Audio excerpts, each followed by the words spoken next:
This is Beer in Front, part of the Beer Media Group. Every week I'll talk to people in and around the beer world and get their stories all about beer. That's Beer in Front, and it's coming up now. Welcome to episode 253 of Beer in Front. I'm your host, Dave Zalatoris, and Beer in Front is a charter member of the Beer Media Group. I have a good show today. I mentioned a couple weeks ago I'm going to start a series on food and beer pairings, and we're hitting the ground running with the legendary Half Acre in Chicago. I talked to Lettie and Will Smith. Will was kind enough to supply a gumbo recipe, and we're going to pair that with their Field Runner, which is a Imperial Hazy IPA. I'm also going to include a link where you could download Will's gumbo recipe and try this for yourself if you're not in the area. I have a few more big hitters coming on from the Chicago area. I'll release the names once we have our dates finalized. Also talk to some people from around the country, and so this project is looking pretty good.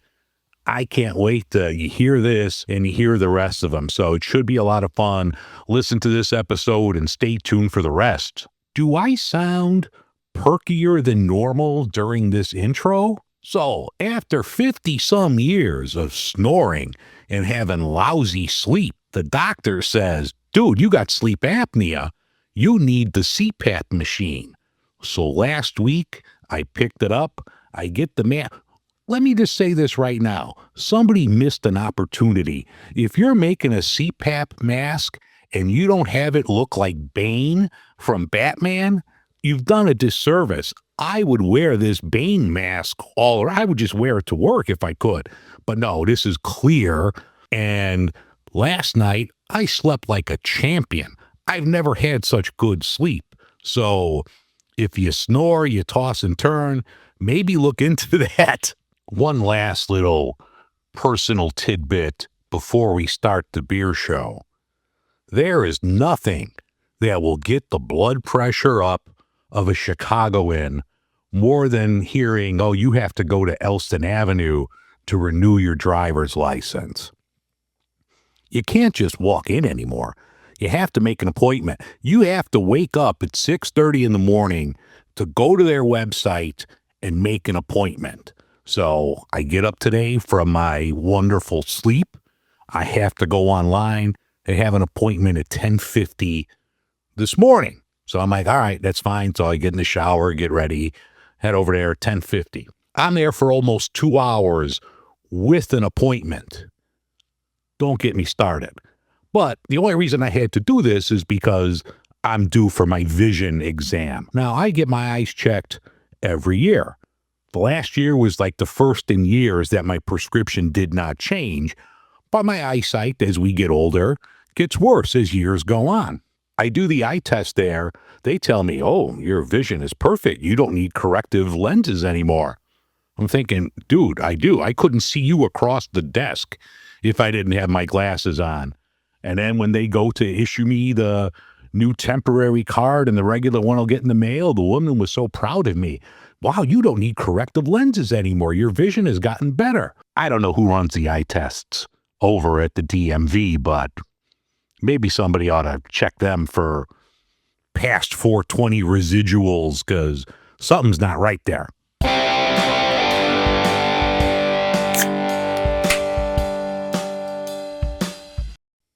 Hurricane Helene devastated western North Carolina last year. This affected a lot of people in the brewing industry. The North Carolina Craft Brewers Foundation has a disaster relief effort, and they're aiding individuals and businesses in the craft beverage industry that have been affected. You could order a great shirt from my friends at Rad Craft, and all of the proceeds will go towards the North Carolina Craft Brewers Foundation's disaster relief effort. So if you'd like a cool shirt, I'm going to include the link in the show notes to head over to Radcraft. Emily Hutto from Radcraft, she's been on the show a couple times. She's even offered a discount So if you want to order it, then like I said, I'll include all the links and everything. But if you use the code Beer in Front and the number 10, run it all together. Beer in Front 10, you'll save $10. But if you pay full price, more money will go to the relief effort. So you know what to do. But pick up a shirt, help out the North Carolina Craft Brewers Foundation, help the people in Western North Carolina because they still need your help. In beer and beverage news, Walmart, they're going to start promoting their own lineup of beers that are going to be made by contract brewers, I'm assuming, and they're going to mimic like popular beer brands in the industry. And Walmart's not alone in doing this. You go to like Aldi and they have beers out there that are contract brewed that look kind of similar to a craft version, but Walmart's going to have one that the label looks a lot like Modelo. So if you're in Walmart, they're called the Brewmaster's Selection. Not sure how they're going to taste or what they're going to cost, but you can look for that at Walmart. A couple other things I saw, really not craft related, but Blue Moon is coming out with Blue Moon Extra. Now, this is going to be an Imperial 8% version of the Blue Moon Belgian White. And of course, if it's going to be Imperial, it's going to be available in a 19.2 ounce can. Also, Pabst. Now, they're coming out with the Pabst Blue Ribbon Light. And this is going to use El Dorado hops, which is interesting. They say this is going to be a new version, a special recipe, if you will. So if you're a fan of PBR, look for Pabst Blue Ribbon Light. I mentioned on the show a couple of weeks ago about this beer can chicken flavored potato chip. Well, now Pringles, they're adding to the line. They have a grilled beer brat flavored Pringles chip to go along with the beer can chicken. I was reading an article over on Delish, and they didn't get the finest of reviews. And also, they're going to come out with, and I think this is only going to be available at Walmart, a beer braised steak flavor Pringles. So if you're looking for something besides your cheddar and sour cream, you could get beer flavored meat on your Pringles. The Brewers Association released their annual top 50 craft brewing companies and top 50 overall. Yuengling is the number one craft brewing company in the United States, followed by Boston Beer, Sierra Nevada, and Tilray brands. Just weird seeing like Tilray there, and you've got other like conglomerates and, you know, groups that have bought a ton of breweries, like Monster is number 10, and something called Barrel One Collective. They're at like 13 out of Boston. But out of Chicago, Revolution is the top one in Illinois at 36. I mean, if you want to broaden the Chicago area around, you got Three Floyds at 26, New Glarus at number 12 out in Wisconsin. So our little area here is putting out some great beers. Overall, brewing companies at Anheuser-Busch at number 1, followed by Molson Coors and Constellation, which both of those show Chicago, but we're not brewing anything here. I'm like Molson Coors and Constellation, but they're the number 2 and number 3 brewing company overall in the United States. The Guinness Open Gate Brewery in Baltimore is coming out with a new can. It's called Check Your Ballot, CZECH. This is a Czech-style Pilsner, and it's reminding people to vote for their favorite Baltimore Oriole for the All-Star Game. Hopefully the one in Chicago does something similar for the Cubs and the White Sox, but that looks like it's pretty cool. 4.4% alcohol, Czech Pilsner from Guinness Open Gates. And finally, AleSmith out of the San Diego area. I love their Speedway Stout. Even their NA Speedway Stout is really good. It's one of my favorite NA beers. They have a lot of variants of Speedway Stout, but the latest one coming out, you need to sign me up for this one. This is the Stroopwafel Speedway Stout. It's an imperial stout with caramel, vanilla, brown sugar, coffee, and cinnamon with added natural flavors. You need to have this on an airplane when you could have an actual stroopwafel. That could be the next thing in my beer and food pairings. Alesmith Speedway Stout Stroopwafel. Sign me up for this one.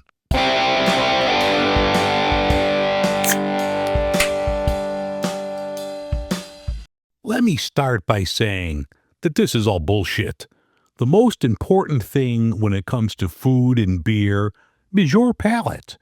If you enjoy a barrel-aged stout with a bag of Sour Patch Kids, I'm not going to be the person to tell you it's wrong. If this is what you like, dig in. What I hope to do here is talk to some people in the beer community that are also world-class in the food department to explain how a certain dish will be enhanced by the style of beer you're having and vice versa. I'll have recipes for you to try at home, so in case you aren't close to that brewery, you could still try the dish for yourself and pair it with a local version of that style. I'm going to kick this off in a second, I mentioned in the intro, with Half Acre. Now I have Lettie and Will on from them, and they're going to talk about Gumbo and their Field Runner Double Hazy IPA. We did have a little Zoom issue, so if some of the editing seems a little askew, blame Zoom, but you get the bulk of the interview here, so it's really good. If you're in the Chicago area, pick up some Field Runner or anything from Half Acre and try the Gumbo there when you go. It's on the menu, but if you're not around the area, we'll thankfully include the recipe that you could try at home. All right, welcome back. Half Acre is one of Chicago's original craft breweries. Founded in 2007, they've been putting out some of the area's best craft beer, such as the iconic Daisy Cutter, Big Hugs, Benthic, and countless others. Located at 2050 West Balmoral in Chicago's Bowmanville neighborhood, Half Acre not only has some of the best beer in Chicago, but their food menu is outstanding as well. I'm so happy to be talking right now to Lettie Carnell. She is the taproom general manager at Half Acre. Lettie, thank you so much for agreeing to do this. Of course. Thank you for having me. Before we get started into the Half Acre story and food, I love beer and I love a good meal, but it's the people that make something special. So can you tell folks about your story, how you got started in beer? Yeah, totally. So I've had the pleasure of working at Half Acre now. This May will be 8 years. Prior to that, I truthfully had no hospitality experience. It was sort of a new experience for me, but very much something that I wanted to enjoy and I wanted to sort of get the chance to do. And so started off as a brand ambassador. I lived in the suburbs at the time and I just did that for some period of time. And then we were lucky enough that this tap room was going to open up. Previously, it was just the Lincoln Avenue tap room. And so went out for it. I was lucky enough to have it. And I kind of just started at the base level where I was hosting, I was bussing, I was doing any of those sort of roles. I got the opportunity to work with events. And so I got to be an event sort of worker, being a bartender, talking to guests, sort of making those connections, and then sort of just working my way up from there. Became a server and a bartender, became a shift manager. The pandemic hit. And so we got to do cool things like work the shop. We became a cafe for a period of time. And then, kind of post-pandemic sort of process, just started to work my way up and I get to do what I do now, which is awesome. And I'm very thankful. So you were one of the people in 2020 that were bringing the growlers out to the metal table outside. Yeah, very much out there. Can I get a growler, please? Yeah, the amount of cases I would bring out to one car was incredible, and I've never lifted so many big kegs. Have you always been into food? Yeah, I mean, more or less, I think food has been a growing passion of mine. I think that for food, it's one of those things that like it's so cliche, but it's like beer and food pair just so well with each other. And there's ways to find those combinations, something as simple as pizza and a Bud Light of something, or, having a delicious chicken dinner with an incredible sort of Saison. It's things like that I think are just incredibly cool and a cool level of versatility for beer. Like the one thing I try to ask everyone that comes on, do you remember the very first beer, whether it was craft or macro growing up that just made you sit back and say, oh shit, this is something I want to do. This is for me. Yeah, a couple. So we're going back before I worked at Half Acre. I didn't like beer. I was never a big beer fan. I just think it was sort of like just this visceral response. But I remember going on a trip with my family to New Glarus up in Wisconsin. Yeah, so we tried the cherry beer they have there, the kind of the wild beer that they have, and that was sort of eye opening in the fact that like I didn't know beers could not be Bud Light. And then from there, the other beer that sort of was a eureka moment was when I was a brand ambassador early on here. We had actually had a keg for an event of Half Acre Lager, which was, famously now the first beer we ever produced as a company. It's a beer that I've never seen us brew again. It's a beer that I think we just had like a keg of. And I remember trying it, and it was this like dark brown lager, and it was delicious. And it was just like, that was a moment of being like, oh, it doesn't have to be this fruited sort of like over the top expression to be delicious. And like you can have a crisp, delicious lager and still kind of find the joys and pleasures of that. And so those are the two that I just remember, early on having and just having my eyes open. And obviously since then it's like you go to a Hop Leaf, which is for those who don't know, it's like a local legend of craft beer, and any stays on they have on that menu will just blow you away and really kind of fall back in love with beer and knowing that it's like, oh wow, beer is Yeah. We're blessed you're on the one end of the Malt Row area, but we don't even have to leave the neighborhood and we could find something totally. from every style and just stay pretty much on Ravenswood. Yeah. Yeah, it is a blessing. It's, yeah, as you mentioned, was Beguile, yeah, just so many great breweries that you get to have. Well, what beer and food pairing do you want to share with people today? So I want to talk a bit about Field Runner, which is one of our newest double IPAs. It's a hazy brew, 8%, alongside one of our favorite food offerings here, which is our gumbo. It's made by our head chef, Will. It's like a family recipe. It's got both chicken thighs and andouille sausage. It is a go-to for the staff. Whenever you want to have a staff meal, that is sort of the thing. And I just think they pair perfectly well together. Well, I'm going to crack open the Field Runner right now. Beautiful. Let me pour this in the glass real quick. Yeah, you were kind enough to send me home with a 4-pack of this the other day. Yeah. This is such a great beer. I mean, I love everything about it, like the aroma. Now, this uses HBC 1019 Cryo, Crush Hyper Boost, and Idaho 7 Dyna Boost. This is such a great beer. What can you tell people more about this? Yeah, totally. So this is definitely on the further end of the expression of sort of both, as you mentioned, by saying a bunch of numbers and letters with each other. It is definitely a lot of sort of those experimental hops, and so it's kind of getting to flex a bit more of that uniqueness going into the cryos and things, hyper boost and stuff like that. But it was a pilot system brew of ours, and so we got to kind of use those experimental sort of levels to it. But at the same time, it it hits all the notes. It's juicy. I get tons of just like peach ring flavors from that. A shockingly drinkable double IPA. Obviously the sweetness kind of comes in there, and so you can always kind of at first be like, oh, you can't have too many of these. But I had 3 cans the other day, and I felt great. But it is a hell of a beer. What makes this go well, in your opinion, with the gumbo? I think the biggest thing for me is that our gumbo, alongside the andouille sausage, already has a bit of the heat, and a classic pairing with gumbo is a little bit of hot sauce on there. And I think that this beer just cuts through that perfectly. You can kind of have a little bit of that heat going, and then you get this lush, full-bodied hazy double that kind of chill that out. And yeah, I just think it's kind of like this fatty hardiness of the gumbo pairs well with sort of this just nice, lush double IPA body. Well, joining the conversation is Will Smith over from Half Acre, and he's going to talk more about this gumbo. So thank you for sharing this gumbo recipe. How did this recipe come about?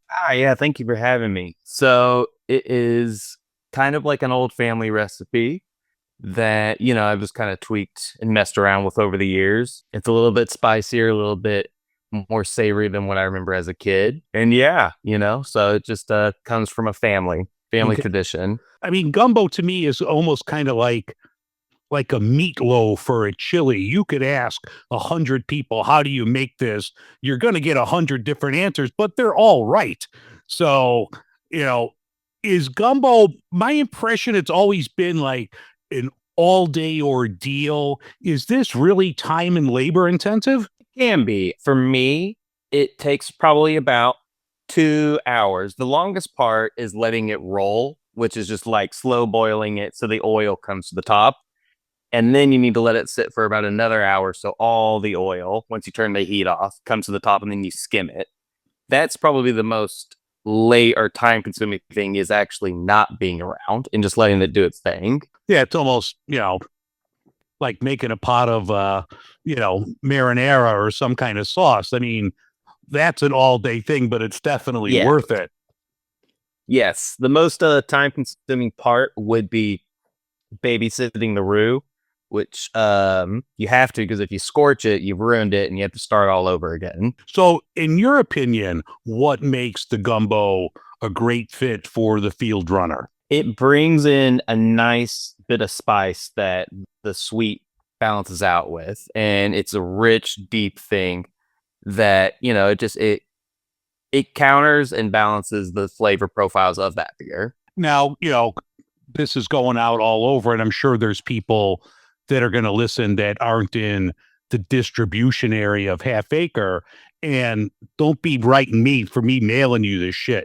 You guys need to come fly into Chicago and go to Half Acre on your own. But if somebody's listening out of the country or, out of state, could they substitute another hazy IPA or a hazy double? And would that still work, do you think? Yeah, totally. I think the biggest thing for that would just mostly be searching for that sort of hazy double for certain, and then looking for those ones that have sort of those more citrus tropical fruit for hops. So yeah, your Idaho 7s, your Citras, things of that nature that are going to express themselves in those ways, not looking so much for like a double IPA that's going to be more malt driven, but looking for maybe those a bit more sweet, tropical kicked double IPAs. Will, real quick, we didn't get a chance to talk in the beginning. Could you tell people about your background and, how you got into food and beer? Yeah. So my food background is I come from a family that's from Louisiana. So that's kind of just the vibe. Everybody has to be able to cook at some level. I knew how to use a knife when I was about 8 or 9 because that was my job was you got to chop the vegetables. So it's kind start of at the like bottom. exactly You got to work your way yeah. up. So, and then I'm from Arkansas originally. And so just working in restaurants there, wanted to try something else, moved to Chicago 6 years ago, worked in nice restaurants here. Then COVID happened. So I decided to do a restart and moved out to Portland.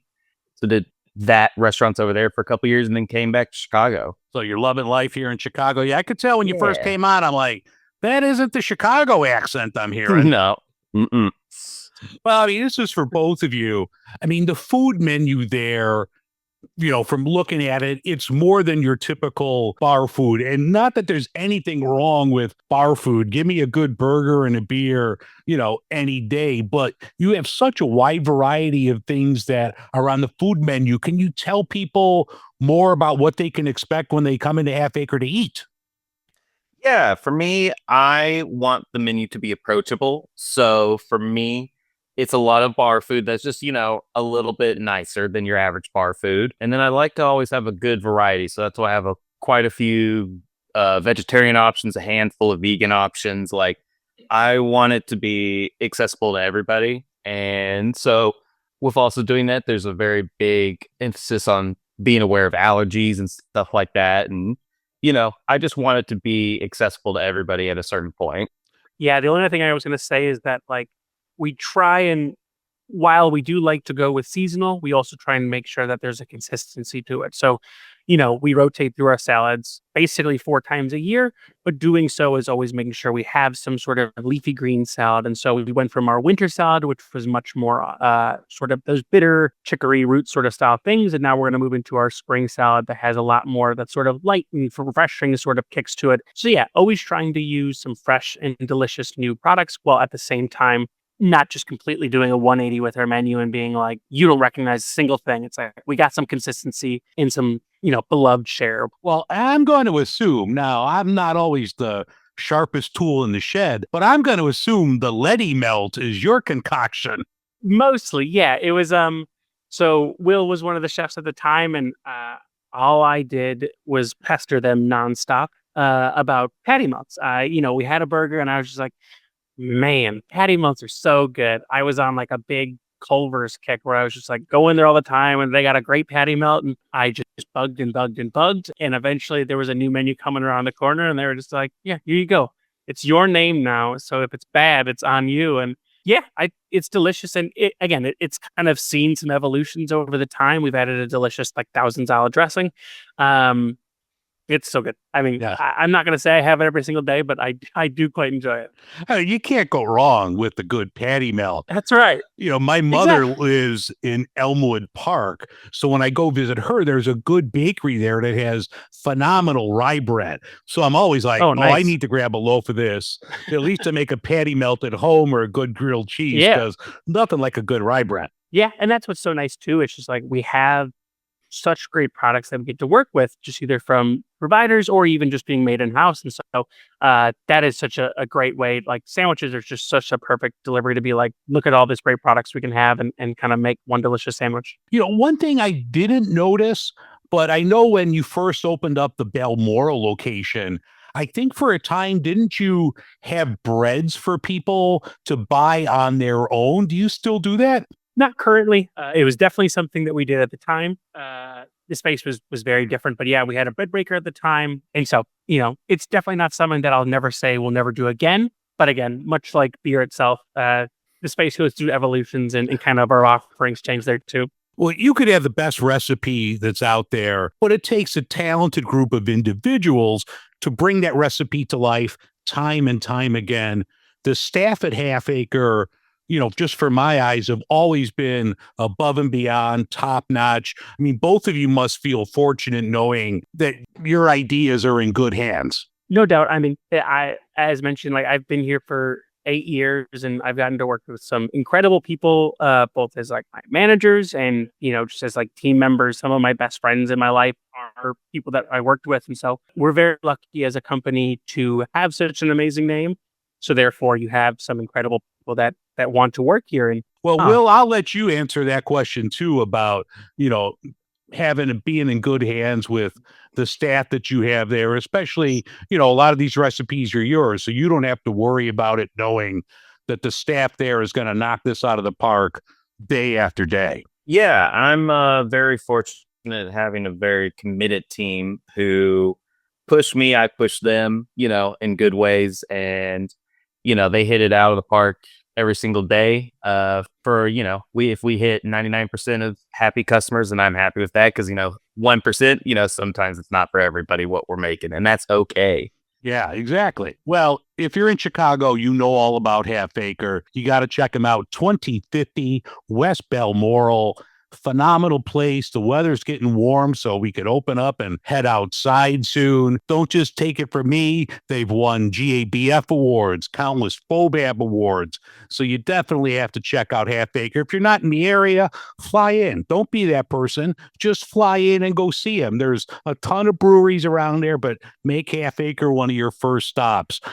Will, Letty, thank you so much for talking today, sharing thank this you. gumbo recipe, Will. I'm sure people are going to download this and, make it themselves. And then when they fly in, they could try the real deal. Absolutely. Thank Hell you. yeah.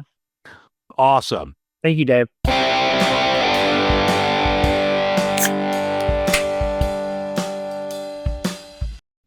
All right.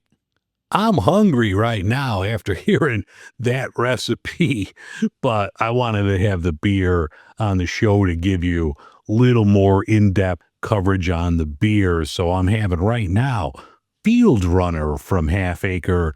This is a hazy double IPA with hops from Yakima Chief Hops. They include on this HBC 1019 Cryo, Crush, Hyper Boost, and Idaho 7 Dyna Boost. So I'm looking forward to it. Let's crack it open.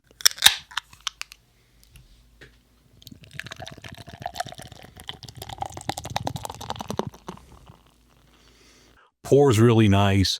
Good foam here. Definitely a hazy IPA. This checks in at 8% alcohol. Wow. That aroma is absolutely fantastic. I'm getting like so much tropical fruit. Like I'm trying to like pin it down here. Definitely getting like some mango out of this, but the smell is absolutely killer. Oh yeah, that's phenomenal. That's just fantastic. I just love like the fruit forward taste that I'm getting from this. I'm actually getting a little bitterness towards the back of this. This is just spectacular. Yeah, that's an absolute winner. Not sure where it's available, if you can get it all over. I picked this one up actually at Half Acre on Balmoral. But if you see this, put it in the cart. If you know somebody in Chicago, don't call me because I can't be mailing all this shit out. But if you know someone in Chicago, have them grab you some of this. Field Runner is an absolute gem. If you see it, you have to put it in the cart.